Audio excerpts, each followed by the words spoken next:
Basically, the key point here is that science is done within subjective consciousness. So the bottom line is that there will never be evidence that consciousness is created by the brain.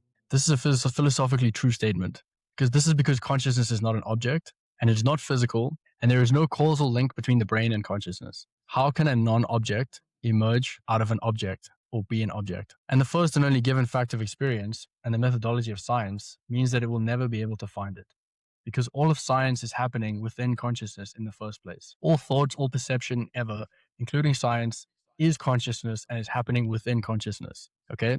So consciousness is the container that science is happening in. Consciousness is doing science. So this is why science will never be able to find consciousness as an object in the world and prove that it's the brain, because the brain is an abstraction. The problem is that this is a paradigm breaking insight. Materialism cannot account for this. Either reality is material all the way down, or it is all consciousness all the way down, or it contains both consciousness and matter. This means that there must be two fundamentally different parts to reality that somehow interact.